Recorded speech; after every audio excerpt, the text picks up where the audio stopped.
I guess my question is around one of the big topics they're discussing at the moment, the just transition. And what do you think commercial real estate's role is in that to ensure that all of these potential stranded assets, what are we going to do with them?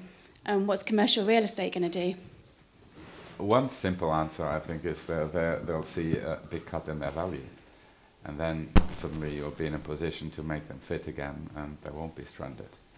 But I think that moment of reckoning, the question is who bears that value decline?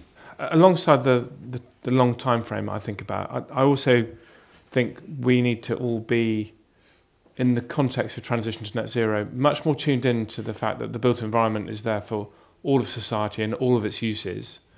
And it may be that a lower value obsolete office has got a use to society, just not as an office. And I think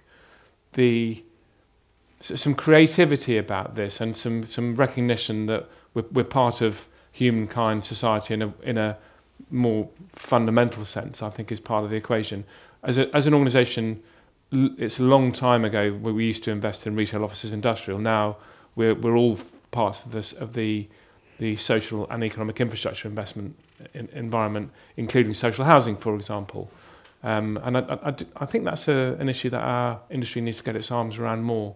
On the topic of just transition, and we like to think of just transition broadly, thinking also about physical impacts and what happens when the physical risk is priced in for properties that are at high risk. And I keep going back to the US. I'm sure there's similar issues in the UK, but you have a large part of the market with typically low-income households where the risk is not priced in. Those mortgages are held by the federal government.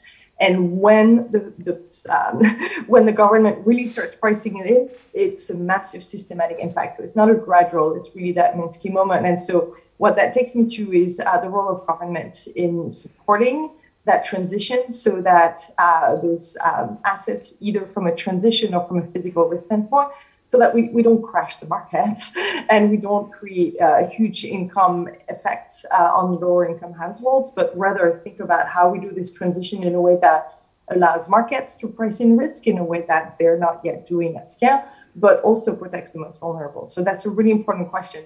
No magic bullet here, but I do think that government will have to play an important role here.